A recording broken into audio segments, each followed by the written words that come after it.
Hello my dear students and welcome back to Shreeji physics prep, जहां पर आपकी physics की प्रेप होगी सबसे बेस्ट। तो बच्चों, मेरा नाम है अनमोल कुमार और आज हम क्या करने वाले हैं। देखो, आज हम सारे इंपॉर्टेंट ग्राफ जो कि एनसीईआरटी के अंदर 11th क्लास की एनसीईआरटी के अंदर दे रखे हैं, वो सारे ग्राफ आज हम कवर करने वाले हैं। ठीक है, जितने भी हर एक पेज पर आपके गिवन होंगे। तो आपका काम क्या है? सबसे पहला काम यही है कि अगर तुमने शॉर्ट नोट्स नहीं बना रखे तो बनाना शुरू कर दो। अभी जैसे जैसे मैं ग्राफ करता जाऊंगा ना, रफ हैंड से ड्रॉ करते रहना वीडियो को पॉज करते हुए। दूसरी चीज़, अगर बने हुए हैं तो वहाँ पर क्या करना, स्टिकी नोट्स के तौर पर चिपका लेना। या फिर अगर तुम्हारे पास शॉर्ट नोट्स के अंदर ऐसा दिखने वाला कोई ग्राफ है तो उसके ऊपर स्टार मार्क कर देना, क्योंकि ऐसे ग्राफ की पॉसिबिलिटी हो जाएगी तुम्हारे नीट में आने की। तो ध्यान रखना, ये सारे के सारे एनसीईआरटी से लिए हुए ग्राफ है। थोड़े बहुत एक्स्ट्रा ग्राफ मैं बता दूंगा, so that will complete your preparation before the NEET examination. ठीक है, चलिए फिर हम स्टार्ट करते हैं। तो सबसे पहले हमारा motion in a straight line से। ठीक है, और ये हमारे पास बेसिक कर्व्स दे रखे हैं जो कि कहाँ पर है, हमारे एनसीईआरटी के अंदर गिवन है। ठीक है, अब जैसे पोजीशन टाइम कर्व है, इसके अंदर हमसे पूछा जा रहा है कि भैया एक्सेलरेशन कहाँ पर कैसा है, पॉजिटिव है, नेगेटिव है, एक्सेलरेशन दिखने में कैसा है। अब यहाँ पर आप जानते हैं ये एक्स टी कर्व है। आपको सिंपल सी बात है, डबल डेरिवेटिव लेकर देखना है। यहाँ पर एक्स टी कर्व के अंदर अगर आपको सिर्फ स्लोप देखने को मिल रहा है, एक स्ट्रेट लाइन देखने को मिल रही है, उस स्ट्रेट लाइन से आपको एक कांस्टेंट एंगल देखने को मिल रहा है कि भाई मैं कोई भी यहाँ पर पॉइंट चूज कर लूँ इस स्ट्रेट लाइन के ऊपर, मेरा जो एंगल है वो क्या रहने वाला है, कांस्टेंट रहने वाला है। तो tan value of this angle represent your velocity. क्या रिप्रेजेंट करता है ये चीज़? वेलोसिटी रिप्रेजेंट करती है। अब मेन बात ये है, ये एंगल चेंज नहीं हो रहा, जिस वजह से हम ये कह सकते हैं कि tan थीटा की वैल्यू चेंज नहीं होगी, जिस वजह से हम ये कह सकते हैं कि यहाँ पर हमारे पास वेलोसिटी कैसी हो गई है, हमारे थर्ड कर्व के अंदर कांस्टेंट। और कांस्टेंट वेलोसिटी का मतलब होता है एक्सेलरेशन का हमारा जीरो हो जाना। ये तो सबसे पहली बात हमें पता चल गई। अब आप देखिए, एक्स टी कर्व के सेकंड पड़ाव पर आप आ जाइए। अब यहाँ पर हमने लिख रखा है कि ये एक्सेलरेशन नेगेटिव है। क्यों नेगेटिव है मैं बता देता हूँ। देखो, तुम यहाँ पर दो पॉइंट चूज कर लो, एक पॉइंट ये हो गया और एक पॉइंट ये हो गया, point number 1 and point number 2। थोड़ा सा इसे हम बड़ा कर देते हैं ताकि तुम्हें सही से दिखाई दे। तो पॉइंट नंबर 1 और पॉइंट नंबर 2 की बात कर रहा हूँ। मैंने यहाँ पर टेंजेंट ड्रॉ करी, एक पॉइंट नंबर 1 पर मैंने टेंजेंट ड्रॉ करी है, एक पॉइंट नंबर 2 पर मैंने टेंजेंट ड्रॉ करी है। Now the thing is that कि जो पॉइंट नंबर 1 है, अगर मैं वहाँ का एंगल बनाऊंगा तो वहाँ का एंगल आ रहा है एक्यूट एंगल। लेकिन अगर मैं पॉइंट नंबर 2 पर एंगल बनाऊंगा तो वहाँ का एंगल क्या आ रहा है, ऑब्ट्यूज एंगल। ठीक है, तो इसे एंगल का नाम दे देते हैं एंगल 1 एंड एंगल 2। तुम्हें पता है, अगर नहीं पता तो लेक्चर देख लेना, मैं लगा दूंगा। तो अगर तुम्हें पता है कि भैया टेन थीटा, अगर थीटा एक एक्यूट एंगल है तो पॉजिटिव कहलाता है, और टेन थीटा अगर थीटा एक ऑब्ट्यूज एंगल है तो नेगेटिव होता है। ये हमारे टेन के कर्व की एक पर्टिकुलर वैल्यूज होती है। जब भी ऑब्ट्यूज एंगल होगा तो टेन थीटा की वैल्यू नेगेटिव होती है, जब भी एक्यूट एंगल होगा तो टेन थीटा की वैल्यू क्या होती है हमारे पास, पॉजिटिव होती है। यहां तक ये बात क्लियर? तो हमें पता है, हमने दो पॉइंट चूज कर रखे हैं, पॉइंट 1 एंड पॉइंट 2। तो अगर मुझे एक्सेलरेशन निकालना है, एक्सेलरेशन का मतलब होता है चेंज इन वेलोसिटी अपॉन में total time taken. Now total time taken जो आप ले रहे हो वो तो हमेशा ही पॉजिटिव रहने वाला है, उसमें तो कोई टेंशन होने नहीं वाली। तो अगर मैं यहाँ पर करूँ v2 माइनस v1 अपॉन में कोई एक पॉजिटिव एंटिटी, तुम देख रहे हो मैं यहाँ पर क्वालिटेटिव वो क्वांटिटेटिव एनालिसिस नहीं कर रहा कि भैया मेरे को वैल्यूज की जरूरत है, मैं यहाँ सिर्फ क्वालिटेटिव एनालिसिस कर रहा हूँ कि हाँ ठीक है, अंदाजा तरीके से मैं चीजें बता सकता हूँ। तो मैंने दो पॉइंट चूज कर लिए, ये दो पॉइंट चूज कर लिए। मैंने इन दो पॉइंट पर टेंजेंट बना दी और टेंजेंट से मैंने एंगल डिफाइन कर दिया। पहले पॉइंट पे एक्यूट एंगल, दूसरे पॉइंट पे ऑब्ट्यूज एंगल, दैट्स इट। अब हमें यहाँ पर हमने लिखा डेल्टा वी अपॉन में डेल्टा टी। मैंने लिखा final velocity minus initial velocity. मुझे पता है v2 मेरे पास नेगेटिव है, मुझे पता है v1 मेरे पास पॉजिटिव है, तो मैं यहाँ पर लिखूंगा नेगेटिव नेगेटिव पॉजिटिव। भाई देखो ना, अगर मान लो तुम कुछ भी वैल्यू ले लो, जैसे तुमने v2 की वैल्यू ले ली -10 और v1 की वैल्यू ले ली तुमने +1, तो आपके पास जो ओवरऑल आंसर देखने को मिलेगा, आपको नहीं लगता ओवरऑल आंसर नेगेटिव आएगा? क्लियर? क्योंकि v2 आपका नेगेटिव है, यहाँ पर v2 आपका नेगेटिव है और v1 आपका कैसा है, पॉजिटिव है ना। और डेल्टा टी तो हमेशा ही आपका पॉजिटिव रहने वाला है, तो ओवरऑल आंसर आपका नेगेटिव आएगा। इसके तहत आप क्या कर सकते हो, इसके तहत आप कह सकते हो कि एक्सेलरेशन आपका इस कर्व के लिए क्या होने वाला है, नेगेटिव होने वाला है। सिमिलरली अगर हम दूसरे कर्व की तरफ जाएंगे, मान लो हम इस वाले कर्व की तरफ आ जाते हैं, ये वाला कर्व हमारे को क्या कह रहा है, यहाँ पर भी हमें कोई दो पॉइंट चूज कर लेने हैं। तो यहाँ पर मैं मान लो ये वाला पॉइंट ले लेता हूँ और एक ये वाला, तुम्हारे ऊपर है, तुम कोई सा भी पॉइंट ले सकते हो। मैंने दोनों पॉइंट चूज करे। अब जैसे ये पॉइंट नंबर 2 हो गया, यहाँ पर मैंने एंगल बनाया ये θ2, एंड पॉइंट नंबर 1 पे मैंने टेंजेंट बनाई ये ऐसे, और पॉइंट नंबर 1 पे जो मेरी टेंजेंट बनी वो एक ऑब्ट्यूज एंगल बना रही है।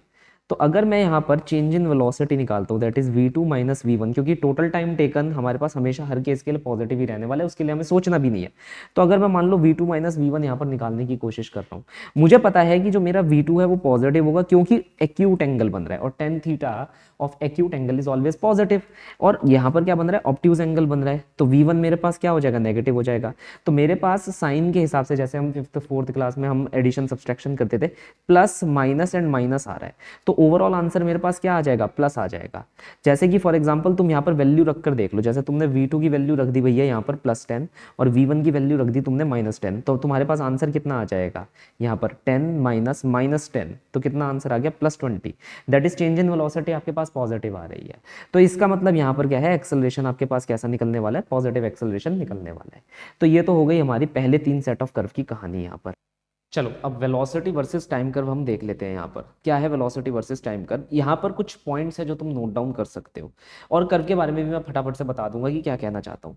पहली बात तो यह है, वेलोसिटी वर्सेस टाइम कर्व के अंदर तुम एक चीज ध्यान में रखना, जो एंगल होता है यहाँ पर जो भी ये थीटा आएगा वो बहुत ही इंपॉर्टेंट है। जैसा मैंने पहले बताया था, तुम उसमें ये देख लेना कि कौन सा एंगल हमारे पास ऑब्ट्यूज है और कौन सा एंगल हमारे पास क्या है, एक्यूट है। ये 2 पॉइंट आपको नजरअंदाज नहीं करने हैं। फिर इस कर्व के अंदर टेन थीटा जो होता है वो हमारा क्या, एक्सेलरेशन बताता है। पीछे वाले कर्व के अंदर मैंने पहले ही बता दिया था कि इस कर्व के अंदर आपका टेन थीटा वेलोसिटी बताता है। कोई भी बच्चा ये ना समझे कि मैं यहाँ पर एक्सेलरेशन बता रहा था, नहीं sir, tan theta will tell you velocity. मैं चेंज इन वेलोसिटी से एक्सेलरेशन यहाँ पर एस्केलेट करने की कोशिश कर रहा था, ये चीज ध्यान में रखना। क्योंकि काफी बच्चे हैं वो ये पूछने लग जाएंगे, वो सोचने लग जाएंगे यार एक्सटी कर्व के अंदर सर ने स्लोप लिया था वो एक्सेलरेशन बता रहा है। नहीं, स्लोप वेलोसिटी बता रहे, चेंज इन वेलोसिटी एक्सेलरेशन दे रहा है मेरे को, तो मैं वहां पर स्लोप का इस्तेमाल कर रहा हूं ताकि चेंज इन वेलोसिटी निकाल सकूं। ये चीज थोड़ा सा ध्यान में रखना। तो यहां पर मेरे पास ये पता चल गया कि भैया टेन थीटा यहाँ एक्सेलरेशन बताएगा। अब मुझे यह पता होना चाहिए जो टेन थीटा है मेरा वो पॉजिटिव होगा या फिर नेगेटिव होगा। अगर थीटा मेरा, अगेन मैं फिर से बोल रहा हूं, अगर थीटा मेरा ऑब्ट्यूज है तो ऑब्वियसली टेन थीटा नेगेटिव होगा। अगर थीटा मेरा ऑब्ट्यूज है तो टेन थीटा नेगेटिव होगा, और अगर एक्यूट है तो पॉजिटिव होगा। कोई इसमें टेंशन वाली बात नहीं है। तीसरी चीज यहां पर आपको यह भी ध्यान में रखना है कि इसका एरिया अंडर द कर्व, ठीक है, इसका क्या, एरिया अंडर कर्व, इसका एरिया अंडर कर्व आपको क्या देगा, इसका एरिया अंडर कर्व आपको चेंज इन पोजीशन देगा, that is nothing but your displacement. जैसे फॉर एग्जांपल कोई व्यक्ति बोल दे कि यहाँ पर टाइम t1 है, ये टाइम आपका t2 है, आप टाइम t1 से t2 इस पर्टिकुलर कर्व के अकॉर्डिंग गए, तो आपने कितनी डिस्प्लेसमेंट कवर करी, vt कर्व आपको दे रखा है, just find the area under the curve itself, है ना।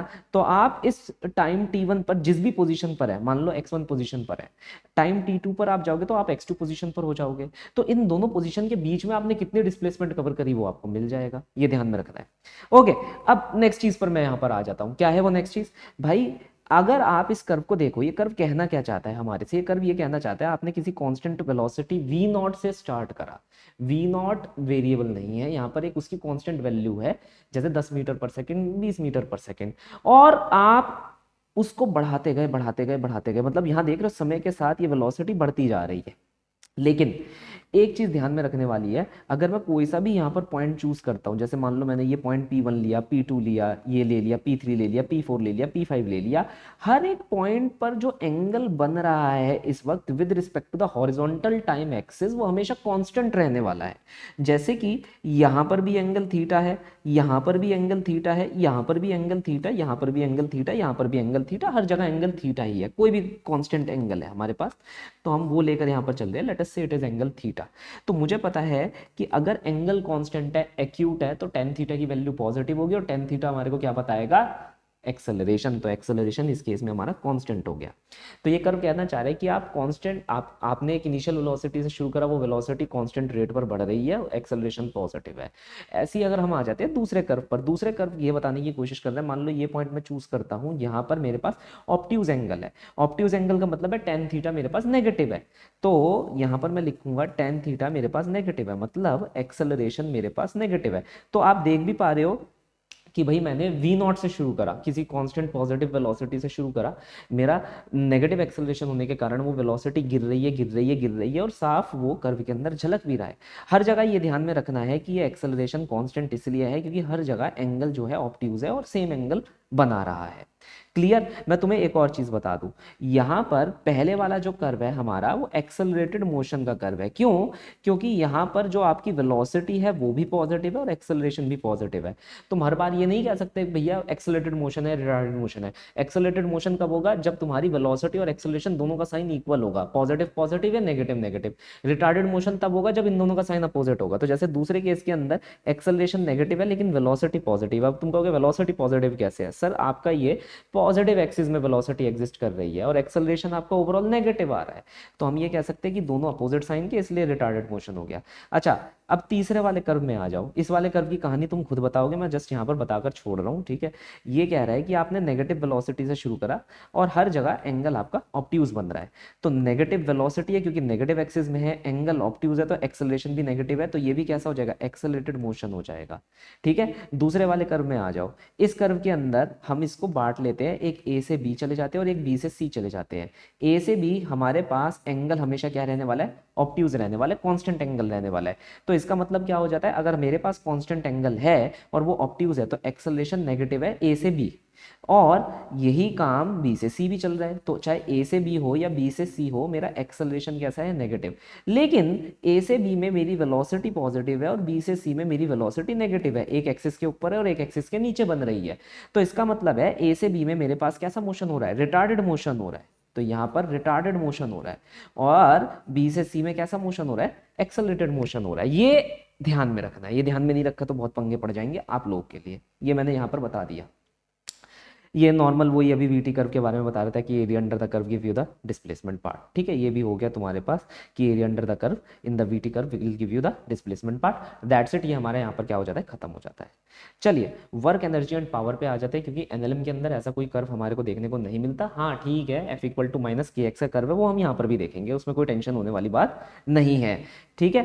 तो सबसे पहली बात है, आपको फोर्स और डिस्प्लेसमेंट का कर्व मिलेगा और यहां पर से हमारे पास पहला क्वेश्चन बनता है जो कि नीट की अगर तुम पीवाईक्यूज देखोगे तो उसके अंदर भी आपको देखने को मिल जाएगा। क्या है? फोर्स और डिस्प्लेसमेंट का कर्व दे देंगे और आपसे पूछेंगे what is the work done in between x1 to x final. इन दोनों के बीच में वर्क डन बताइए आप, है ना। तो वर्क डन क्या होता है? Area under the curve. अब अगर मान लो area under the curve above the graph दे रखा है तो वर्क डन पॉजिटिव होगा। अगर area under the curve below the graph दे रखा है, जैसे फोर्स हो गया, डिस्प्लेसमेंट हो गया और area under the curve below the graph दे दिया, तो वर्क डन हमारा क्या हो जाएगा? नेगेटिव हो जाएगा। बस आपको इतना सा ध्यान रखना है। अच्छा, मैं एक और यहाँ पर पेज पेस्ट कर देता हूँ ताकि एक और चीज़ मैं यहाँ पर बता सकूं।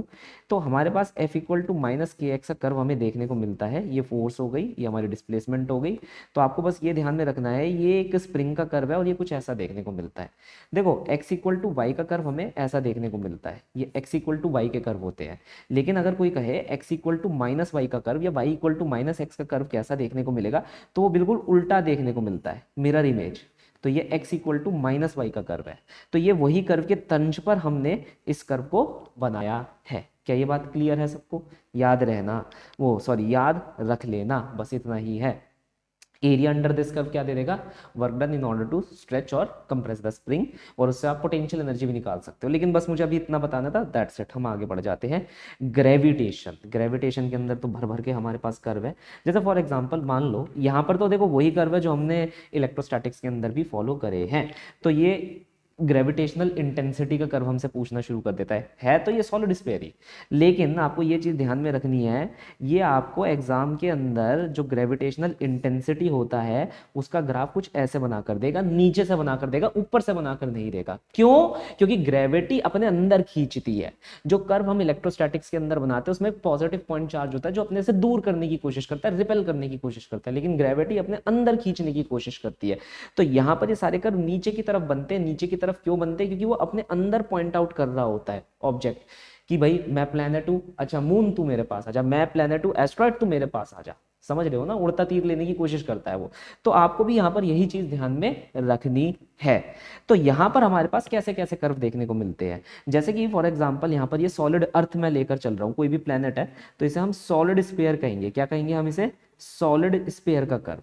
मैं यहाँ पर डॉटेड लाइन खींच सकता हूँ, यस खींच सकता हूँ, लेकिन इसके अंदर वो फीचर नहीं है। पे करने के बाद भी देखते हो यही होता है, एप्पल का सामान ले लो उसके बाद फिर बस यही सब चलता है। हर चीज़ के लिए पैसे दो और पैसे देने के बाद भी वो नहीं मिला है इसके अंदर। चलो कोई बात नहीं, खैर खैर हम उससे आगे बढ़ते हैं। यहाँ पर हमारा कर्व यहाँ से शुरू होगा, जीरो से शुरू होगा, जब तक आप अंदर की तरफ है यहाँ पर हमारी जो फील्ड है वो लीनियरली क्या होगी, चेंज होगी। तो अंदर का अगर मैं यहाँ पर सिनेरियो बनाने की कोशिश करूँ, दैट विल बी जी, मतलब अगर मैं तुम्हें इलेक्ट्रोस्टैटिक्स का याद कराऊँ, के क्यू एक्स अपॉन में आर क्यूब, अगर तुम्हें याद होगा तो यहाँ पर तुम लिख सकते हो जी एम एक्स अपॉन में आर क्यूब। ये नेगेटिव क्या बता रहा है, अंदर की तरफ आ रहा है समान, मतलब फील्ड अंदर की तरफ है, टुवर्ड द सेंटर ये फील्ड हमारे पास काम कर रही है। तो किसी भी इनसाइड पॉइंट पे which is x distance away हम ये लिख सकते हैं।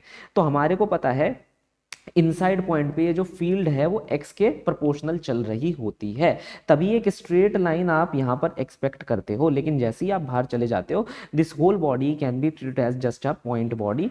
तो बाहर का जो सिनेरियो है वो पहले की तरह जैसे जी एम अपॉन में वाई स्क्वायर है वैसे ही डिपेंड करता है। अगर ये डिस्टेंस y है और mass of earth is m, तो बाहर कोई भी पॉइंट हो जो हमारा वेरिएशन है वो 1/y² या 1/r² के रिस्पेक्ट में ही होता है। तो कुछ ऐसा चांद जैसा कर्व आपको देखने को मिलेगा, where this is the distance r, variation distance r।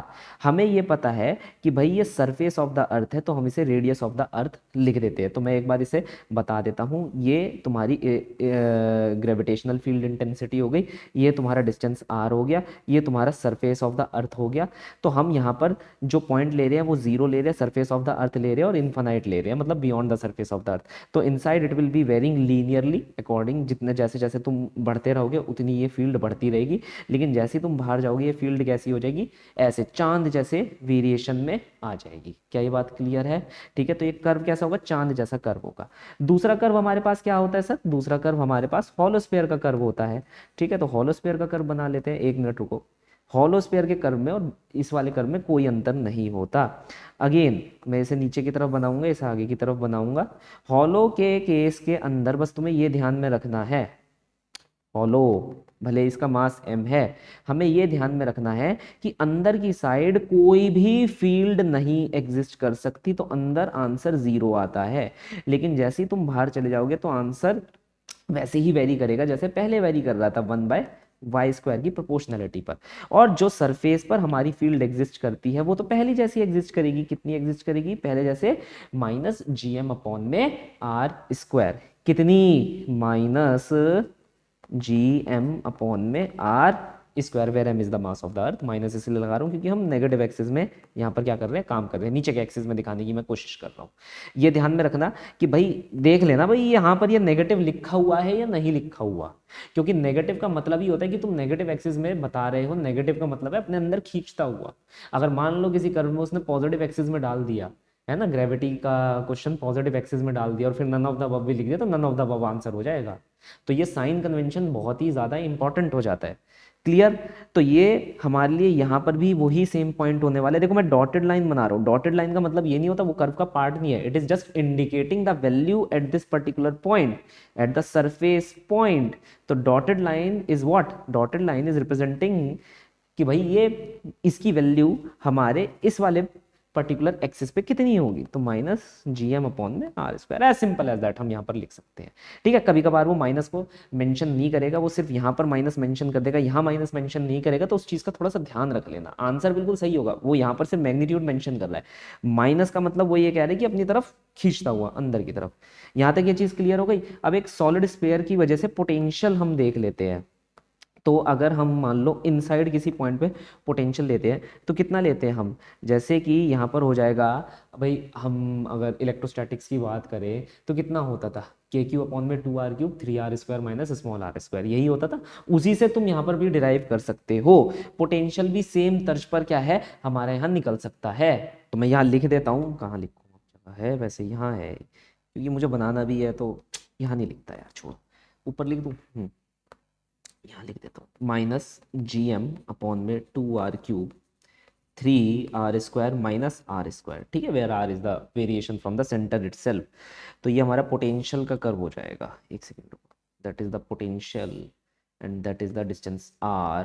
एक लाइन मैंने यहाँ पर खींची, ये एस शेप कर्व ऐसा बनाने की कोशिश करना, ऐसे पहले ये ना एस शेप बनेगा, मतलब ये एक ऐसे जाएगा, ऐसा सा जाएगा, ओहो एक तो बन नहीं पा रहा देख रहे हो, ऐसा जाएगा, and then only it will be something like this।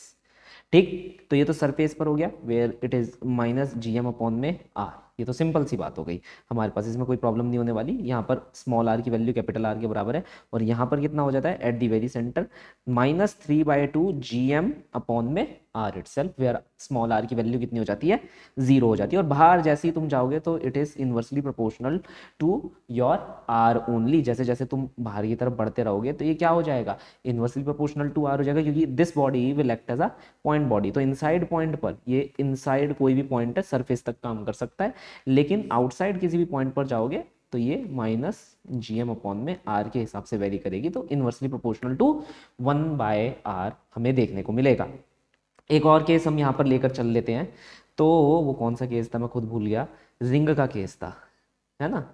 Ring की वजह से पोटेंशियल और फील्ड। तो पहले पोटेंशियल बता दूं, पोटेंशियल ड्यू टू रिंग, ठीक है। ये कर्व नोट कर लो, it is potential due to solid earth sphere, ठीक है, सॉलिड अर्थ या स्पेयर। ये इलेक्ट्रिक फील्ड है, electric field due to hollow sphere.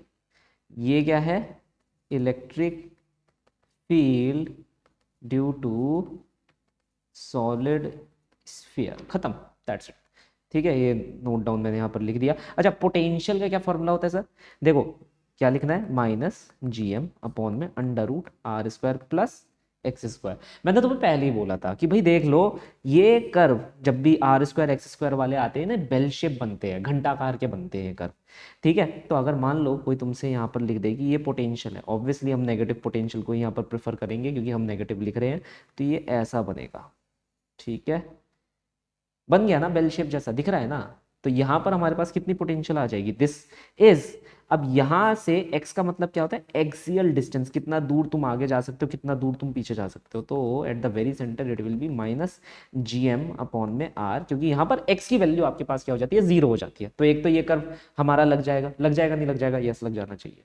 Next हमारे पास क्या हो जाता है, इसकी वो क्या नाम था, फील्ड, अरे बन जा, ठीक है। तो नेक्स्ट है हमारे पास इसकी फील्ड। तो एक मिनट, तो पहले तो मैं इसका फॉर्मूला ही तुम्हारे को बता देता हूँ, फिर उसके बाद हम इसके ऊपर चर्चा करते हैं। फॉर्मूला क्या है हमारे पास, electric field is minus G M, क्योंकि मुझे दूसरे वाला याद है, ठीक है। तो इट विल बी माइनस क्या था हमारे पास उसका, मतलब इलेक्ट्रिक फील्ड से ही याद है हमारे पास, के क्यू एक्स वाला, तो अपॉन में r² प्लस x² की पावर 3/2, तो जी एम एक्स अपॉन में r² प्लस x² की पावर 3/2, सिंपल एज दैट, ऐसे याद रख सकते हैं हम। जिसको जो याद हो वो अपना फॉर्मूला याद करके लिख सकता है, ट्रांसलेट कर सकता है। मतलब मैं k को माइनस जी से रिप्लेस कर देता हूँ, q को वहां से m से रिप्लेस कर देता हूँ, एंड दैट्स ऑल। तो ये हमारा पोटेंशियल बन गया, और याद रखना ये नेगेटिव एक्सिस पर ये पोटेंशियल है हमारे पास। तो ये जो अब, सॉरी पोटेंशियल कह रहा हूँ, फील्ड, इलेक्ट्रिक फील्ड, वो ग्रेविटेशनल फील्ड इंटेंसिटी नेगेटिव है, ठीक है, नेगेटिव एक्सिस है तो नेगेटिव है। अच्छा, एक चीज ध्यान रखना, ये r/√2 पर मैक्सिमम होती है, आगे और पीछे दोनों साइड, ठीक है, ये चीज ध्यान रखना। तो एक बेल ऐसे बनेगी, ठीक है, और एक बेल बनेगी ऐसे। और ये x का मतलब क्या है, एक्सियल डिस्टेंस, आप इससे कितना दूर आगे या कितना दूर पीछे जा रहे हो।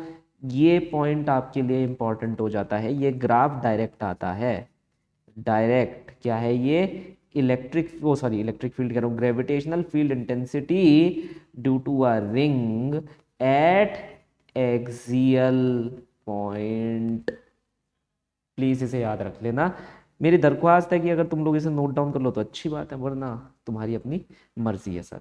तो I do think so gravitation के हमारे सारे कर्व जो इंपॉर्टेंट कर्व थे, देखो मैंने वो सारे करवा दिए। अच्छा, एक और रहता है वैसे, ओहो, एनर्जी का कर्व हम कैसे भूल सकते हैं। देखो, एनर्जी के कर्व में ये है तुम्हारे पास एनर्जी, और ये तुम्हारे पास for obvious reason distance X है। तो कहने का मतलब ये है कि हमारे पास तीन टाइप की एनर्जी होती है। एक तो पोटेंशियल एनर्जी होती है, एक होती है काइनेटिक एनर्जी और एक होती है टोटल एनर्जी। और हम सबको पता है कि पोटेंशियल एनर्जी का हाफ का मैग्नीट्यूड काइनेटिक एनर्जी के बराबर होता है, पोटेंशियल एनर्जी का हाफ टोटल एनर्जी के बराबर होता है। इतना तो अपना क्लियर है।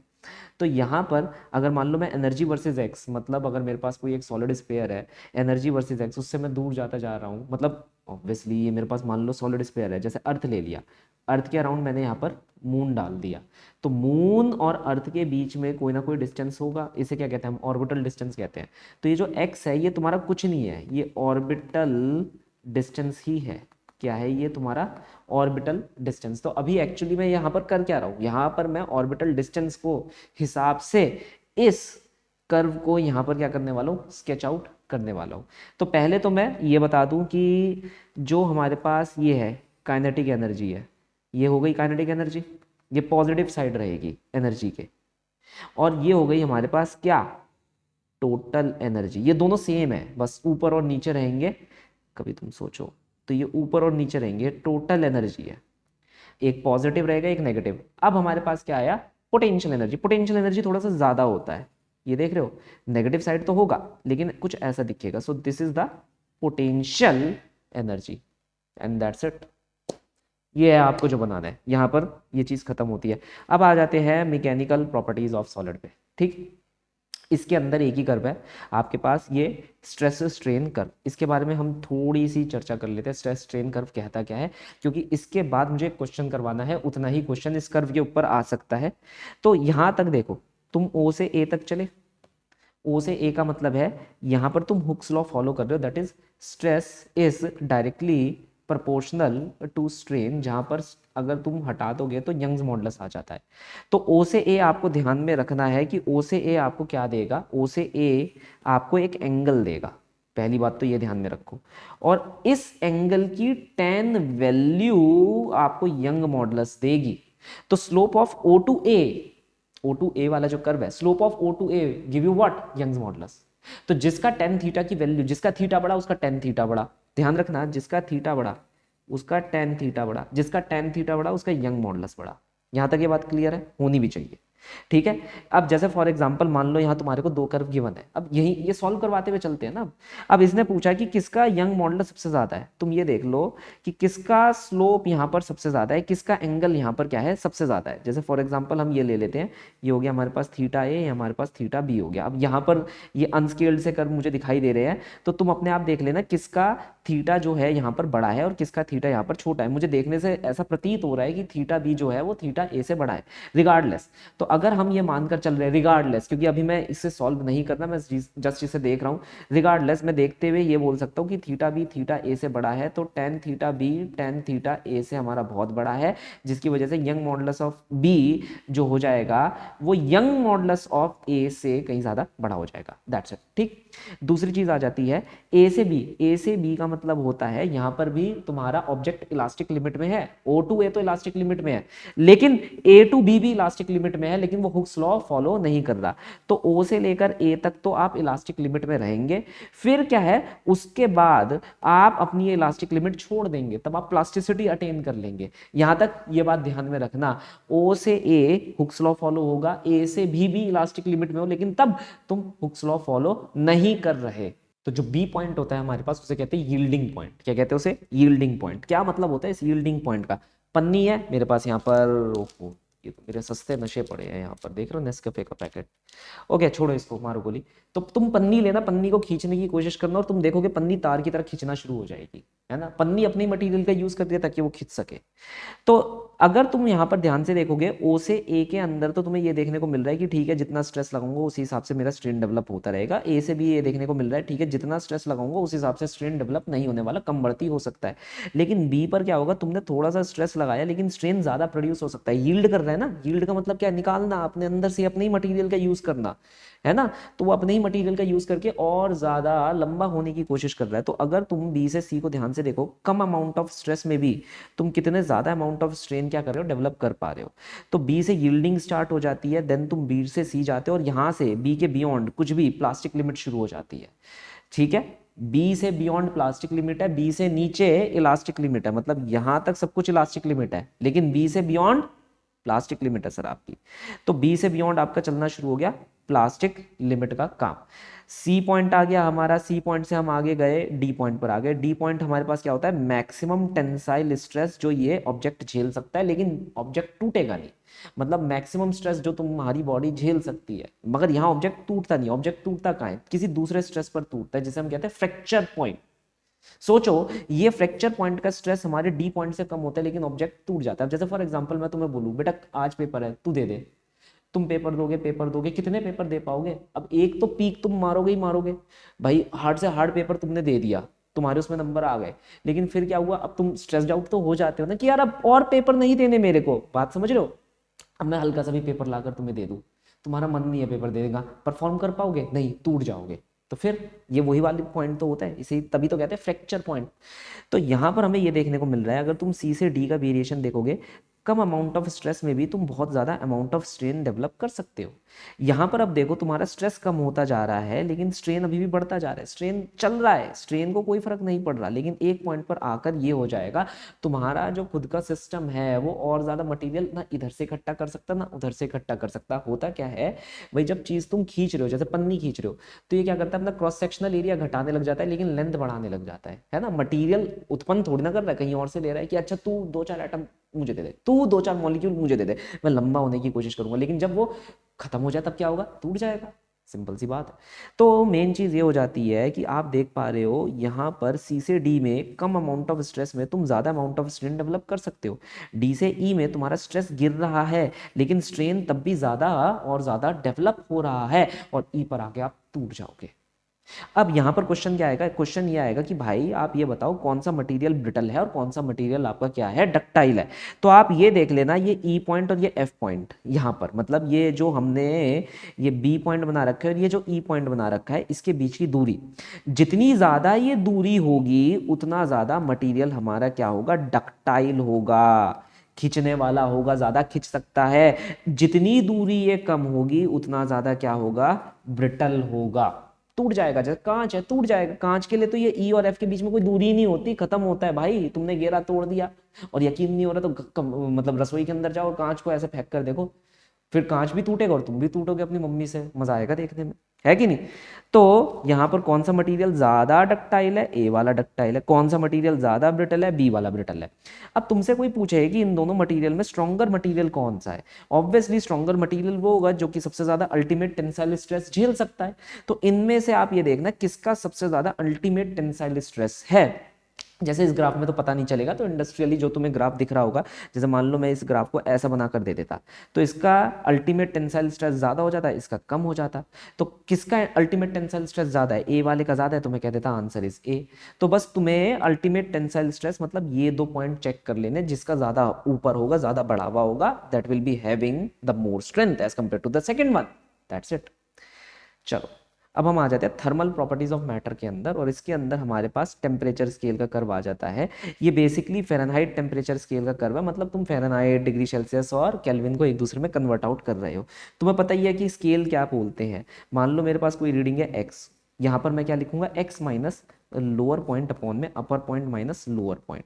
तो जैसे फ़ारेनहाइट का स्केल है, तो फ़ारेनहाइट की रीडिंग है एफ, तो उसका लोअर पॉइंट क्या हो गया 32, हाइयर पॉइंट 212 और लोअर पॉइंट क्या हो गया 32। अब केल्विन का स्केल है या डिग्री सेल्सियस का स्केल है, मान लो मैंने ले लिया, तो degree Celsius minus 0 degree upon में 100 डिग्री माइनस 0 डिग्री। ऐसे तुम केल्विन के लिए अपने आप लिख देना, ये उसी का स्केल है और ये लीनियर रहेगा। ध्यान रखना ये डायरेक्टली आएगा, ये मॉक टेस्ट के अंदर आता ही आता है, तुम्हें सिर्फ टिक लगाना है और आगे बढ़ना है। रट लो इस कर्व को।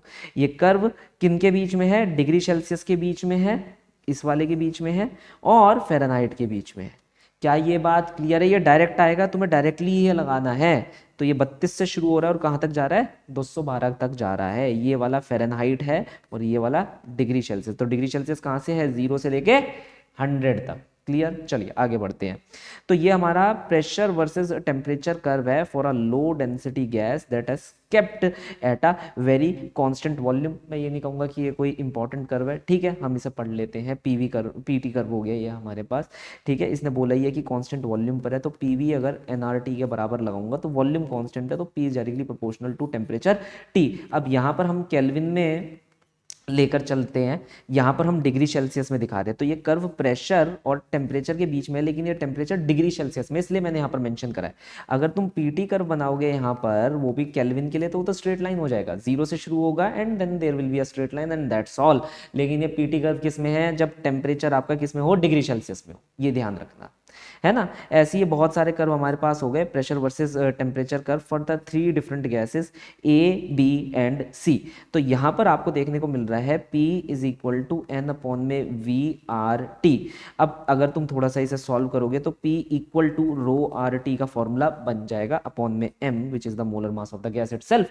तो यहाँ पर मुझे ये पता चल रहा है कि कहीं ना कहीं slope of the curve is representing the density. Slope of the curve यहाँ पर क्या रिप्रेजेंट कर रहा है, डेंसिटी रिप्रेजेंट कर रहा है। तो जिसका जितना ज्यादा एंगल उतनी ज्यादा डेंसर गैस हो जाएगी। तो यहाँ पर क्या लिख रखा है कि these are the extrapolation line for the low density gases indicated the same absolute zero temperature। कह रहा है कि चाहे तुम कितनी भी लो डेंसिटी गैस ले लो कोई फर्क नहीं पड़ता, उसका एब्सोल्यूट टेम्परेचर जो वो इंडिकेट कर रही होंगी तीनों gases, high density gas, low density gas, medium density gas, वो सेम ही क्या करेंगी, एब्सोल्यूट टेम्परेचर इंडिकेट करेंगी। इसमें कोई दोहराई की बात नहीं होगी, मतलब हर एक गैस के लिए एब्सोल्यूट जीरो सेम ही रहने वाला है ना। ये हमारा बेसिक पीटी कर्व हो गया। तो P equal to rho R T by M, ये open chamber real gas equation होती है। यहाँ पर हमें ध्यान में रखना है कि कहीं ना कहीं जो स्लोप ऑफ द कर्व है वो डेंसिटी से रिलेट कर रहा है। जितना ज्यादा एंगल उतनी ज्यादा डेंसिटी, जितना कम एंगल उतनी कम डेंसिटी। तो सबसे कम डेंसिटी किसकी है, सी की, फिर उसके बाद बी की, फिर उसके बाद ए की। इंपॉर्टेंट है, ठीक है। अब ये हमारे पास क्या है, coefficient of volume expansion of the copper as a function of temperature रटना पड़ेगा। रटने वाला कर्व है, देखो एस शेप की तरह ये क्या कर रहा है, वेरी कर रहा है कि एक पर्टिकुलर टेम्परेचर तक तो ठीक है, हल्का हल्का लीनियर चल रहा है, एंड देन फिर ये यहाँ पर से नॉच आती है एंड देन ये लीनियरिटी को खो देता है और अचानक से अलग तरीके से बढ़ता है। क्या ये बात क्लियर है, थोड़ा सा इस पर ध्यान दे लेना, नॉट सो इंपॉर्टेंट लेकिन लिख दिया मैंने, एनसीईआरटी में गिवन है। लेकिन ये कर्व हमारे पास इंपॉर्टेंट है, thermal expansion of water, anomalous behaviour of water. जैसा कि आप देख पा रहे हो कि भैया जो डेंसिटी होती है वाटर की with respect to the temperature बहुत अलग तरीके से वेरी करती है। ये कर्व मॉक टेस्ट में आता है, पहले वाला नहीं मगर ये आएगा। तो ये क्या बोलती है कि एट 4 डिग्री सेल्सियस आपके पास सबसे ज्यादा हाई डेंसिटी देखने को मिलती है वाटर की, 4 डिग्री सेल्सियस पर। तो आप देख रहे हो कैसे डेंसिटी बढ़ रही है up to 4 degree Celsius from the 0 degree Celsius and then the density is decreasing as per your increasing the temperature. तो ध्यान रखना कि भैया डेंसिटी का वेरिएशन कैसे रहता है, 0 से लेकर 4 डिग्री तक जाओगे तो डेंसिटी बढ़ेगी, देन 4 डिग्री से आगे की तरफ जाओगे तो डेंसिटी कम होगी। इस कर्व को रट कर दिमाग में रख लेना, इस पे कंसेप्चुअल आएंगे तुम्हारे मॉक टेस्ट में आएंगे, लिख कर रख देता हूँ, लिख कर दे देता हूँ। और नीट के अंदर तो आएगा ही आएगा, पॉसिबिलिटी है, मैं ये थोड़ी ना कह रहा हूँ कि भैया नीट के अंदर आ जाएगा। अगर इतना होता मैंने ही पेपर फिक्स करा होता तो मैं तुम्हारे को लिख कर दे देता, जुमलेबाजी में करता नहीं, है ना। तो ये कर्व आपके लिए क्या हो जाता है, इंपॉर्टेंट। ये वाला कर्व इंपॉर्टेंट है, मैंने समझा दिया, आगे हम बढ़ते हैं। अच्छा वैसे वॉल्यूम का भी देखो कर्व यहाँ पर हमारे को दे रखा है with respect to the temperature itself, है ना। किसका, वाटर का। तो हमें पता है 4 डिग्री सेल्सियस तक वॉल्यूम कम होगी एंड देन वॉल्यूम अचानक से बढ़नी शुरू हो जाएगी। कितनी अजीब बात है, टेम्परेचर बढ़ रहा है लेकिन वॉल्यूम कम हो रही है वाटर के अंदर, देख रहे हो। यहां पर ये क्या कह रहा है, ये तुम्हें ध्यान में रखना है, सर्टेन रीजन में आएगा कि भैया 4 डिग्री तक तुम टेम्परेचर बढ़ा रहे हो। अगर वो बोल दे कि भाई मैं तो टेम्परेचर बढ़ाया जा रहा हूँ पानी का, तो पानी का टेम्परेचर बढ़ाने से वॉल्यूम कम हो जाएगी क्या, नहीं। पानी का टेम्परेचर बढ़ाने से 0 से 4 तक वॉल्यूम घटेगी एंड देन फिर वॉल्यूम बढ़ना स्टार्ट हो जाएगी। ये प्लीज आपको ध्यान में रखना है। तो ये हमारा यहाँ पर क्लियर आउट हो जाएगा। इसे कहते हैं क्रैक्ड कर्व, मतलब ये कुछ वैल्यूज है जिसे वो ओमिट कर रहा है और सीधा आगे की तरफ स्केलिंग कर रहा है। ओके अब ये हमारे पास क्या हो जाता है, टेम्परेचर वर्सेस टाइम का कर्व हो जाता है। अब इस कर्व के अंदर हमारे पास क्या हमें देखने को मिलता है, हमें ये देखने को मिलता है कि भैया देखो हमारा ये लेंथ देख रहे हो, ये यहाँ पर फेज चेंज होता है और यहाँ पर टेम्परेचर इंक्रीज होता है। तो आपको बस एक चीज ध्यान में रखनी है, इस कर्व के अंदर यहाँ से यहाँ तक की लेंथ लेटेंट हीट कहलाती है, और मतलब लेटेंट हीट नहीं कहलाती एक्चुअली, लेटेंट हीट के प्रोपोर्शनल होती है। तो जैसे फॉर एग्जांपल मैं यहाँ पर क्या लूँ, इसे L1 लिख देता हूँ, ठीक है, इसे लेंथ L1 है, ये लेंथ L1 है। तो अगर मैं यहाँ पर लिखूँ लेटेंट हीट, ठीक है, तो लेटेंट हीट जैसे मैं लेता हूँ, लेटेंट हीट ऑफ फ्यूजन हो गई मेरे पास, तो latent heat of fusion is directly proportional to this length L1। लेकिन यहाँ पर इस वाली लाइन को तुम देख रहे हो, ये जो रेड कलर की लाइन मैं यहाँ पर बना रहा हूँ, ये वाली लाइन, यहां से मुझे पता चलता है स्पेसिफिक हीट, स्पेसिफिक हीट। तो स्पेसिफिक हीट यहाँ पर इनवर्सली प्रोपोर्शनल होती है किसके, स्लोप के। मतलब यहाँ पर जो एंगल थीटा आएगा उसके टेन थीटा की वैल्यू के इनवर्सली प्रोपोर्शनल होगी। तो जो भी ये प्रोसेस हो रहा है, जैसे फॉर एग्जांपल यहाँ फ्यूजन हो रहा है ना, यहाँ पर तुम्हारा फ्यूजन के बाद क्या हो जाता है कि भैया वो बॉइलिंग करना स्टार्ट कर देता है, टेम्परेचर बढ़ता है ना, तभी तो बॉइल करेगा पानी एक पर्टिकुलर पॉइंट पर आकर। तो यहाँ पर स्टेट चेंज होता है, यहाँ पर स्टेट चेंज नहीं होता, लेकिन टेम्परेचर हमारा बढ़ना स्टार्ट करता है। तो इस प्रोसेस की जो भी लेटेंट हीट होगी, चाहे वो लेटेंट हीट ऑफ फ्यूजन की बात कर रहे हैं, वेपोराइजेशन की बात कर रहे हैं, वो इस लेंथ के प्रोपोर्शनल होती है। और जो भी ये प्रोसेस यहाँ पर चल रहा है, यहाँ पर जो भी स्पेसिफिक हीट होगी वो किसके इनवर्सली प्रोपोर्शनल होगी, यहाँ पर लगने वाले जो एंगल थीटा आएगा उसके 1/tan theta, that is 1 slope के प्रोपोर्शनल होगी। तो कोई तुमसे कहे यहाँ की लेटेंट हीट ज्यादा है या यहाँ की लेटेंट हीट ज्यादा है ना, मान लो ये प्रोसेस नंबर 1 है और ये प्रोसेस नंबर 2 है, तो कहाँ की लेटेंट हीट ज्यादा है, latent heat of process number 2 is very much greater than latent heat of process number 1, क्योंकि लेंथ ज्यादा है। क्या ये बात क्लियर है? ऐसी कोई तुमसे कहे कि भैया ये एंगल 80 डिग्री है और ये एंगल 60 डिग्री है, ये स्पेसिफिक हीट ऑफ प्रोसेस 3 है और ये स्पेसिफिक हीट ऑफ प्रोसेस 4 है, बताओ स्पेसिफिक हीट ऑफ प्रोसेस 3 ज्यादा हुआ या स्पेसिफिक हीट ऑफ प्रोसेस 4 ज्यादा हुआ? भाई साहब, जिसका एंगल जितना ज्यादा बढ़ा उतनी कम स्पेसिफिक हीट। इसका मतलब क्या बताया है मैंने, इस लाइन का मतलब मैंने क्या बताया है, एंगल बढ़ा तो टेन थीटा बढ़ा तो स्पेसिफिक हीट कम। तो बड़ा एंगल छोटी स्पेसिफिक हीट, तो हम क्या कहेंगे यहां पर, बड़ा एंगल छोटी स्पेसिफिक हीट, तो S4 is less than S3। ये मैंने बता दिया, याद रखना। अब देखो ये है ई लैम्डा वर्सेस लैम्डा का कर्व। मतलब चलो इसके बारे में थोड़ी सी चर्चा करते हैं। ये कर्व कहना क्या चाहता है, एनसीईआरटी में ये गिवन है, spectral emissivity versus your lambda. ये कह रहा है lambda is inversely proportional to T. ठीक है, विन्स कर्व है ये बेसिकली तुम्हारे लिए। तो अगर मान लो यहाँ पर ये क्वेश्चन ऐसा दे रहे तुम्हें कि भैया मैं 3 कर्व दे रहा हूँ, 1 2 और 3, ठीक है, इसके अंदर ये बात हो जाएगी कि भाई जितना ज्यादा तुम्हारा टेम्परेचर बढ़ता जा रहा है, जितना ज्यादा तुम्हारा टेम्परेचर बढ़ता जा रहा है, लैम्डा की वैल्यू तुम्हारी उतनी ही कम होती रहेगी। तो अगर तुमसे कोई कहे कि देखिए सर ये आपके पास टेम्परेचर T1 है, T2 है, T3, कौन इसमें सबसे ज्यादा बड़ा होगा, तो आपको ये ध्यान में रखना है टेम्परेचर T3 के लिए सबसे कम लैम्डा है, विच इज लैम्डा 3, यहाँ पर आपको शो कर रखा है। ठीक है, इसे थोड़ा नीचे कर देता हूँ, हाँ। तो T3 के लिए सबसे कम लैम्डा है, ठीक है, T2 के लिए सबसे बीच वाली लैम्डा है और T1 के लिए सबसे ज्यादा वाली लैम्डा है।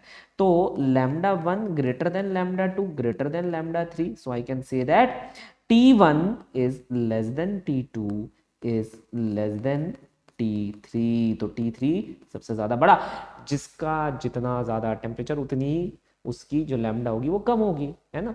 तभी तो कहा जाता है ब्लू जो स्टार है वो ज्यादा गर्म है, रेड स्टार जो है वो हॉटर नहीं होता। कौन हॉटर होता है, ब्लू स्टार हॉटर होता है।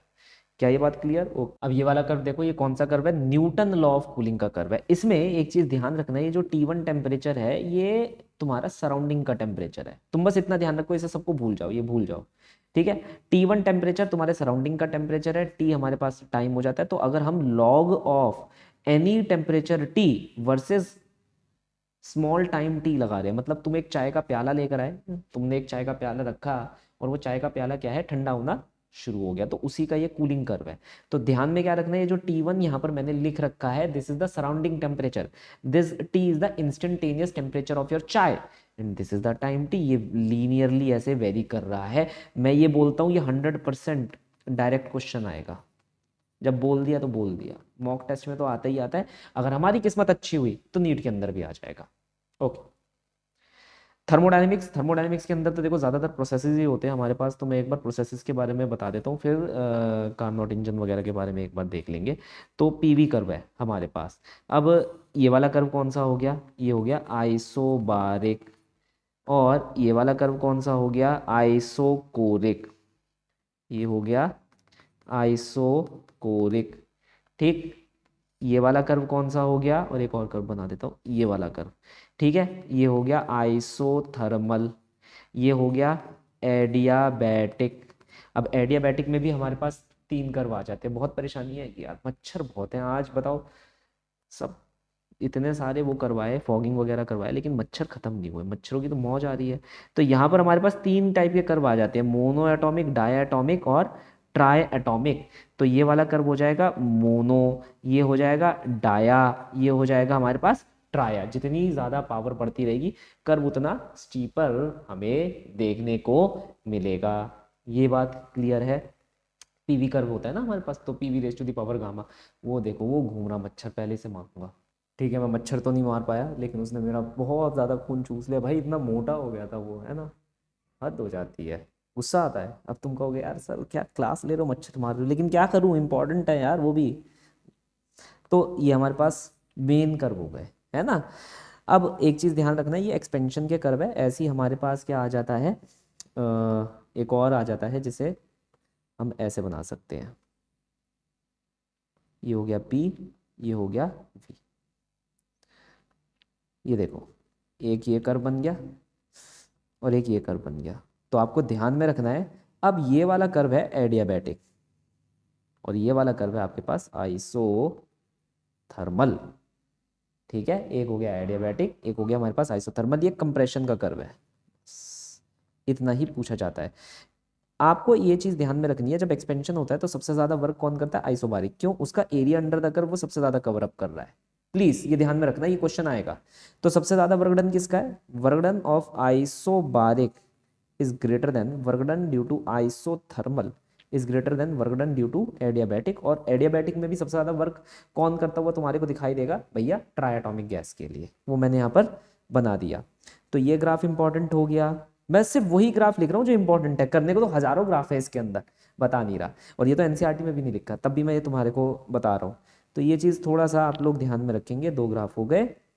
अच्छा, specific heat capacity of water with the temperature का अगर वेरिएशन देखोगे तो तुम्हें देखने को पता चल गया है, जैसे वाटर अभी बिहेव कर रहा था वैसे यहाँ पर भी बिहेव करेगा। तो जो स्पेसिफिक हीट है हमारी, वो देख रहे हो डिप मार रही है एक पर्टिकुलर टेम्परेचर पर, एंड देन फिर वो इंक्रीज करना क्या हो रही है, स्टार्ट हो रही है। तो ये ग्राफ कर लेना, नॉट सो इंपॉर्टेंट लेकिन पूछा जा सकता है आप लोगों से। ठीक है, ये हमारे पास कार्नोट साइकिल का एक बेसिक कर्व हो गया। तो अगर हम मान लो साइकिल यहाँ से शुरू कर रहे हैं, ठीक है, तो ये साइक्लिक रहेगा, जहाँ से शुरू हुआ है वहाँ पर ही आकर ख़त्म हो जाएगा। इसका जो पहला प्रोसेस होता है वो आइसोथर्मल होता है, जो दूसरा प्रोसेस होता है वो एडियाबैटिक होता है। ठीक है, तो यह है isothermal expansion, adiabatic expansion, isothermal compression, and then there will be adiabatic compression.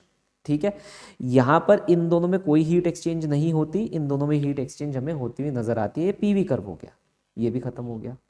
Kinetic theory of gases के अंदर अगर देखा जाए तो ये कर्व है हमारा, ये है पीवी अपॉन में एनटी। म्यू का मतलब क्या होता है, नंबर ऑफ मोल्स, वर्सेस हम यहाँ पर प्रेशर से लगा रहे हैं। तो आप देख रहे हो अलग अलग टेम्परेचर पर जो हमारी रियल गैस है वो आइडियल गैस की तरह बिहेव करने की कोशिश कर रही है। तो ये स्ट्रेट लाइन ये बताती है कि आइडियल गैस है, उसे कोई फर्क नहीं पड़ता। ठीक है, तो आइडियल गैस, कोई रियल गैस कब आइडियल गैस की तरह बिहेव करती है, जब हमारे पास प्रेशर बहुत कम हो जाए और टेम्परेचर बहुत ज़्यादा हो जाए, तभी रियल गैस आइडियल गैस की तरह क्या करती है, बिहेव करती है। तो जैसा कि आप देख पा रहे हो, जैसे जैसे मैं टेम्परेचर बढ़ा रहा हूँ मेरी रियल गैस आइडियल गैस को अप्रोच कर रही है। तो सबसे बड़ा टेम्परेचर T1, फिर T2 एंड T3। अब यहाँ पर हमारे पास अगेन वही पीवी कर्व आ जाता है ना। तो ये आइसोथर्मल कर्व ही है तुम्हारा। तो यहाँ पर पीवी इक्वल टू एनआरटी तुम लिखते हो। तो अगर मान लो मैं पीवी कर्व बनाऊँ, PV equal to NRT for an isothermal process जहाँ पर टेम्परेचर कांस्टेंट है, तो P is inversely proportional to V curve आपको सेम ऐसा ही दिखाई देता है, चांद जैसा कर्व। तो यहाँ पर ये कह रहा है कि भाई आप ये बताओ, अगर मैंने मान लो तीन कर्व बना दिए, पीवी कर्व तीन बना दिए, थोड़ा सा साफ सुथरा बना सकते हैं, बिल्कुल बना सकते हैं। ये तो खैर रियल के लिए है, मगर चलो कोई नहीं, जगह ही नहीं है, जगह ही नहीं है, यही बना देता हूँ। ये देखो, ये पी है, ये वी, मैं तीन कर्व बना रहा हूँ, पहला, दूसरा एंड तीसरा। अब इसमें ये कहे किसका टेम्परेचर ज़्यादा है, मान लो इसका T3 हो गया, इसका T2 हो गया और इसका T1 हो गया। तुमसे कोई पूछे किसका टेम्परेचर ज़्यादा है, कुछ मत करना, एक सीधी लाइन मार देना, ऐसे एक सीधी लाइन मार देना बस। अब जिसका सबसे ज़्यादा प्रेशर उसका सबसे ज़्यादा टेम्परेचर, क्योंकि यहाँ पर तुमने सीधी लाइन को मार के क्या करा है, वॉल्यूम को कांस्टेंट कर दिया।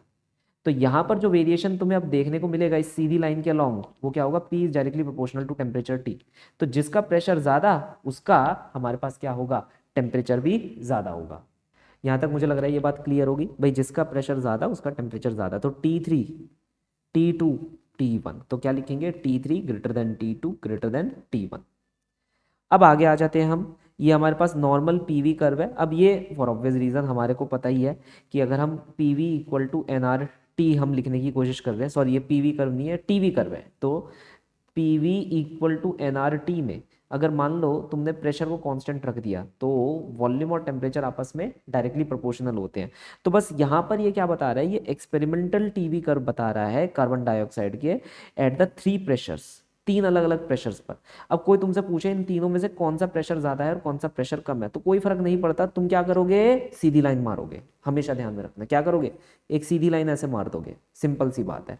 तो तुम्हारी डॉटेड लाइन के कर्व तुमसे पूछे जाएंगे, ये हो गया टेम्परेचर, ये हो गया वॉल्यूम, ऐसे करके ये 3 लाइनें यहाँ पर बैठा देगा, 1 2 और 3। अब कहेगा भाई बताओ किसका प्रेशर ज्यादा है, तो तुम सीधी लाइन मार देना। अब तुमने यहाँ वॉल्यूम कांस्टेंट कर दिया, तो प्रेशर और टेम्परेचर में डायरेक्टली प्रोपोर्शनल रिलेशन आ गया। तो फॉर ऑब्वियस रीजंस सर जिसका टेम्परेचर ज्यादा, मान लो इसने क्या ले रखा है P1, इसे P2, इसे P3, जिसका टेम्परेचर ज्यादा उसका प्रेशर ज्यादा। तो हम यहाँ पर क्या कहेंगे, P1 greater than P2 greater than P3। है कि नहीं मजेदार बात, तुम खुद देखो और खुद बताओ मुझे। तुम्हें करना कुछ नहीं है, फिर से एक वर्टिकल लाइन टेस्ट, यहां पर भी वर्टिकल लाइन मारी, यहां पर भी वर्टिकल लाइन मारोगे, ठीक है, सिंपल जैसे पीछे चल रहा था भैया, जिसका प्रेशर ज्यादा उसका टेम्परेचर ज्यादा, यहाँ पर भी जिसका प्रेशर ज्यादा उसका टेम्परेचर ज्यादा, रिवाइंड करके देख लो, फिर से समझ लो। ओके ये हमारा मैक्सवेल डिस्ट्रीब्यूशन कर्व हो गया। और मैं तुमको इंसिस्ट करूंगा, क्योंकि ये देखो ये फॉर्म क्वेश्चन आता ही आता है, मैं यहाँ 3 पॉइंट बना रहा हूँ, ये पहला पॉइंट हो जाएगा, ये दूसरा पॉइंट हो जाएगा और ये तीसरा, ये तीनों कोरस्पॉन्ड करेंगे 1 2 एंड 3। तो 1 2 3 1 2 3, पहला पॉइंट, दूसरा पॉइंट, तीसरा पॉइंट, एक आरएमएस है, एक मोस्ट प्रोबेबल है और एक एवरेज है। तो तुम कमेंट सेक्शन के अंदर लिखकर बताना इनमें से पहला पॉइंट कौन सा है, आरएमएस है, एवरेज है या मोस्ट प्रोबेबल है। दूसरा पॉइंट कौन सा है, आरएमएस है, एवरेज है या मोस्ट प्रोबेबल है। सिमिलरली तीसरा पॉइंट कौन सा है, और कौन सी वेलोसिटी सबसे ज्यादा होगी, कौन सी वेलोसिटी कम होगी, उसको असेंडिंग या डिसेंडिंग ऑर्डर में लिखकर मुझे जरूर कमेंट सेक्शन में बताना। ये होमवर्क रहेगा आप लोगों के लिए, ठीक है सर। ऑसिलेशंस, ऑसिलेशंस के अंदर हमारे पास ज़्यादातर जो कर्व आते हैं वो क्या होते हैं, एनर्जी कर्व होते हैं। अब जैसे फॉर एग्जांपल मैं तुम्हारे को बताऊं भाई, हमारी जो वेलोसिटी होती है, अगर मैं डिस्प्लेसमेंट से शुरू करूं, displacement is equal to A sine omega T, यहाँ तक ये बात क्लियर है। तो वेलोसिटी जो हो गई वो हो जाती है A omega cos omega T, और एक्सेलरेशन जो हो जाता है वो हो जाता है minus A omega square sine omega T. तो मुझे यहाँ पर पता चल रहा है कि भाई अगर मैं काइनेटिक एनर्जी की बात करूँ जो कि वेलोसिटी के स्क्वायर पर डिपेंड करती है, तो कॉस स्क्वायर पर हमारा कर्व डिपेंड करता है, ठीक है। मैंने फॉर्मूला बुकलेट इसकी निकाल रखी है, तुम उसमें वीडियो में जाकर इसे आराम से चेक कर सकते हो। अगर पोटेंशियल एनर्जी की बात करूँ, और मैंने लेक्चर भी निकाल रखा है, तो तुम लेक्चर और फॉर्मूला दोनों देख सकते हो। मैंने पूरा अच्छे से लेक्चर निकाल रखा है इसका 1 शॉट, तुम उसे भी देख सकते हो, मैं लिंक डाल दूंगा। तो ये एक्स स्क्वायर पर डिपेंड करता है, that is sine square omega T पर डिपेंड करता है। तो जब भी हम यहाँ पर क्या है, एनर्जी वर्सेस टाइम का कर्व बनाते हैं, तो कॉस स्क्वायर का जो कर्व होता है वो कुछ ऐसा आपको दिखाई देता है, ऐसा देख रहे हो, ऐसा, ये कॉस स्क्वायर का कर्व है। तो मैं यहाँ पर बनाकर दिखा देता हूँ, कॉस स्क्वायर का कर्व कैसा दिखता है, ऐसा, ठीक है। साइन स्क्वायर का कर्व कैसा दिखता है, ऐसा, ये ध्यान से देखना, ग्रीन कलर का, मतलब ये साइन स्क्वायर का कर्व है तुम्हारा ऐसा, और कॉस स्क्वायर का कर्व कैसा है, ऐसा, ठीक है। तो अगर इन दोनों को हम मर्ज कर देते हैं तो ये किसका है, ये कॉस का कर्व है, काइनेटिक एनर्जी का कर्व है, ठीक है। ऐसे ही हम यहाँ पर साइन का कर्व बना देते हैं, ये रहा। अच्छा एक चीज ध्यान में रखना, इसने यहाँ पर पोटेंशियल और काइनेटिक अलग अलग कर दिया, मैं इसे मिटा दूं प्लीज, मैं यहाँ पर मिटा देता हूँ। क्यों, मैं यहाँ क्यों मिटा रहा हूँ, ये तुम सोच रहे होंगे, मैं इसलिए मिटा रहा हूँ क्योंकि मैंने डिस्प्लेसमेंट साइन का फंक्शन लिया है। तो मेरी जो वेलोसिटी होगी वो कॉस का फंक्शन आएगा, और जो एक्सेलरेशन होगा वो साइन का फंक्शन आएगा। तो एक्सेलरेशन यहाँ पर देख रहे हो, मेन चीज क्या है, जो एक्स है वो यू को इन्फ्लुएंस कर रहा है, और वो साइन स्क्वायर के प्रोपोर्शनल हो रहा है यू। तो साइन स्क्वायर का जो हमारा कर्व होता है वो ये वाला होता है, ये वाला, ठीक है, ये वाला। तो यहाँ पर ये मेरी पोटेंशियल एनर्जी है, जो रेड कलर का कर्व मैं मार रहा हूँ। इस कर्व को थोड़ा सा मैंने चेंज कर दिया है, क्योंकि यहाँ पर मैं x as a function of sine लेकर चल रहा हूँ। अगर कॉस लेकर चलता तो पुराने वाला कर्व रहता। तो ये पोटेंशियल एनर्जी का कर्व हो गया मेरे पास, और ये मेरे पास किसका कर्व हो गया, ये कॉस स्क्वायर का कर्व हो गया, तो ये काइनेटिक एनर्जी का कर्व हो गया मेरे पास। अब इन दोनों कर्वों को मैं अगर ऐड करता रहूंगा तो ये टोटल एनर्जी का कर्व ऐसे आता है, टोटल एनर्जी दोनों का सम होता है, तो ये हमेशा कांस्टेंट रहने वाली बात हो जाती है। ये बात क्लियर है? सो ये वाला जो कर्व हो जाता है तुम्हारे पास, ये क्या है, kinetic energy and potential energy variation with respect to the time T, kinetic and potential with respect to the time T. ठीक, अब अगर तुम्हें यहां पर विद रिस्पेक्ट टू एक्स बोल दे ये, तो हम वो भी कर सकते हैं। यहां पर ध्यान से देखो, ये मैं मिटा देता हूँ, अब इसकी मुझे कोई ज़रूरत नहीं है, मुझे लिखना भी है। Kinetic energy variation with respect to X कैसे आएगा, तो हाफ एम वी स्क्वायर होती है और वेलोसिटी का फॉर्मूला होता है omega A square minus X square. तो काइनेटिक एनर्जी आ जाती है हाफ एम ओमेगा स्क्वायर ए स्क्वायर माइनस एक्स स्क्वायर। मतलब यहाँ की जो काइनेटिक एनर्जी है वो कहीं ना कहीं नेगेटिव एक्स स्क्वायर पर वेरी कर रही है, ये एक सैड पैराबोला होता है। और पोटेंशियल एनर्जी का फॉर्मूला होता है हाफ के एक्स स्क्वायर, तो ये पॉजिटिव एक्स स्क्वायर पर वेरी कर रही है, तो हैप्पी पैराबोला। इसलिए तुम देख रहे हो काइनेटिक एनर्जी का कर्व कुछ ऐसे बन रहा है सैड, एंड पोटेंशियल एनर्जी का कर्व कुछ ऐसे बन रहा है हैप्पी। इन दोनों को ऐड कर दोगे तो टोटल एनर्जी आ जाती है जो हमेशा कांस्टेंट होती है, इसलिए वो एक सीधी लाइन की तरह ही बनती है, चाहे इस वाले कर्व में हो चाहे वो इस वाले कर्व में हो, खत्म बात। ठीक है, मैं एक चीज़ तुम्हें बता देता हूँ जो मैं बताना भूल गया, और वो क्या चीज़ है, हमारे पास curve velocity as a function of time t, acceleration function of time t, displacement as a function of time t। यहाँ पर हमने displacement a sin omega t लिया है, तो आप ध्यान से देख लीजिएगा मैं कैसा बनाने वाला हूँ। ये देखो, देखो वेलोसिटी हो जाएगी a omega cos omega T, acceleration हो जाएगा minus a omega square sine omega T. तो अगर पहला कर्व मैं x वर्सेस t का बना रहा हूँ तो वो साइन का कर्व बन जाएगा, सिंपल सा। ठीक है, वेलोसिटी का कर्व कॉस का बनेगा, तो ये कॉस थीटा का कर्व हो गया हमारे पास। अगर मैं ये डॉटेड लाइन नीचे तक खींच दूँ, ये तो ये कर्व कैसा बनेगा, ये कर्व कुछ ऐसा बनेगा सर। ठीक है, कॉस का कर्व हो गया। और तीसरा माइनस साइन का कर्व, ये देखो, तो ये प्लस साइन का कर्व है, ये माइनस साइन का कर्व है। तो यहाँ पर जो प्लस साइन का कर्व है जस्ट वो अपोजिट हो गया। हाँ, एम्पलीट्यूड सबके डिफरेंट रहेंगे, जैसे ये एम्पलीट्यूड प्लस ए है, ये एम्पलीट्यूड माइनस ए है, इसका भी एम्पलीट्यूड डिफरेंट रहेगा। ये वाला एम्पलीट्यूड हमारे पास ए ओमेगा हो जाएगा, है ना, ये वाला एम्पलीट्यूड माइनस ए ओमेगा हो जाएगा। तो ये मीन पोजीशन पर हमारी वेलोसिटी होगी which is the minimum and the maximum, मतलब मिनिमम ये मैक्सिमम ही है, मिनिमम तो जीरो है तुम्हारे पास, तो मैक्सिमम ही है, लेकिन इसका जो डायरेक्शन है वो हमारा क्या हो चुका है, चेंज हो चुका है। सिमिलरली यहाँ पर आ जाओगे ये वाला, तो ये कितना हो जाएगा ए ओमेगा स्क्वायर, और ये कितना हो जाएगा माइनस ए ओमेगा स्क्वायर। तो ये तो एम्पलीट्यूड्स की वैल्यू हो गई आप लोगों के लिए। फिर velocity as a function of displacement and acceleration as a function of displacement. देखो, वेलोसिटी को हम लिखते हैं omega under root of A square minus X square. ज़्यादातर वो स्पीड का पूछता है, तो स्पीड वर्सेस एक्स का कर्व मैं यहाँ पर बनाऊंगा। तो ये कैसा कर्व हो जाता है हमारे पास, इलिप्टिकल कर्व हो जाता है। ठीक है, ये एक इलिप्टिकल कर्व है, और ये दिखेगा कैसा, मान लो ये वेलोसिटी है, ये आपका एक्स है,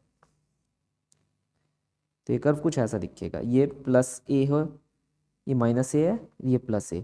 इसकी मैक्सिमम वैल्यू किसके बराबर हो जाती है, ए ओमेगा के बराबर हो जाती है। क्या ये बात क्लियर है, कैसा है, एलिप्टिकल। ये क्या बनाया है मैंने, स्पीड वर्सेस एक्स, तो ये नीचे की तरफ नहीं आएगा, क्यों, स्पीड नेगेटिव नहीं होती। लास्ट,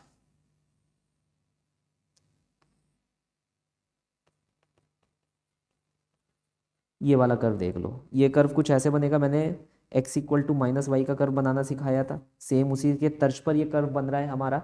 ये हमारा एक्सेलरेशन का फॉर्मूला हो जाता है माइनस ओमेगा स्क्वायर एक्स, तो ये हो गया हमारा एक्सेलरेशन, ये हो गया x, और ये हमारा क्या हो गया, कर्व हो गया, दैट्स इट। यप, अब हम आ जाते हैं वेव्स के अंदर। अब वेव्स के अंदर हमें क्या देखने को मिलता है, वेव्स के अंदर ये हर बार पूछता है कि भाई हमारे पास ये बताओ, ये जो पार्टिकल है ये ऊपर जा रहा है, ये नीचे जा रहा है, या फिर ये कहाँ पर जा रहा है।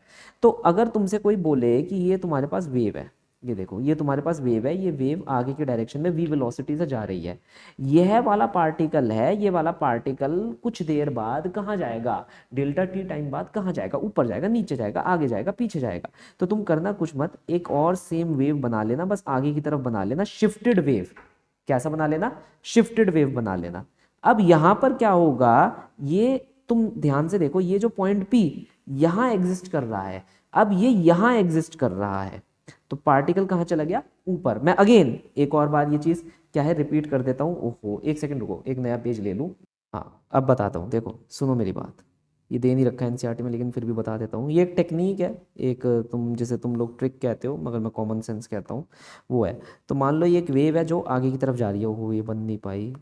ये देखो, ये एक वेव है जो आगे की तरफ जा रही है। कोई तुमसे कहे ये जो पॉइंट P है, पार्टिकल P है, ये ऊपर जाएगा, नीचे जाएगा, ये कहाँ जाएगा, तो तुम सेम ऐसी ही एक वेव को कॉपी कर लेना। जैसे मैंने यहाँ पर इस वेव को डुप्लीकेट कर लिया, ठीक है, इसे मैं रीकलर कर रहा हूँ ताकि तुम्हारे को ये वेव थोड़ी सी अलग दिखे। मैंने ये सेम वेव ली, थोड़ा सा आगे की तरफ शिफ्ट कर दी। तो अब मुझे ये पता है ये जो पार्टिकल P है, अब इसकी नई पोजीशन ये वाली हो जाएगी P डैश। तो ये जो पार्टिकल है ये कहाँ गया है, ऊपर की तरफ गया है। कहाँ गया है ये पार्टिकल, ये पार्टिकल गया है ऊपर की तरफ। क्या ये बात क्लियर है। तो यहां से मुझे पता चल गया ये पार्टिकल P ऊपर की तरफ गया है। अब कोई तुमसे बोल देता है ये वाला पार्टिकल कहाँ गया है, तो ये पार्टिकल मान लो P2 है, अब इसकी नई पोजीशन ये हो गई P2 डैश, तो ये भी ऊपर की तरफ गया है। कोई तुमसे बोल देता है ये वाला पार्टिकल है मान लो P3, ये कहाँ गया साहब, इसकी ये नई पोजीशन हो गई P3 डैश, ये नीचे की तरफ आ गया। बस सिंपल सी बात है, इतना ही होता है। अच्छा, तो ये तो हो गया, वेव हमारा पूरा कंप्लीट हो गया।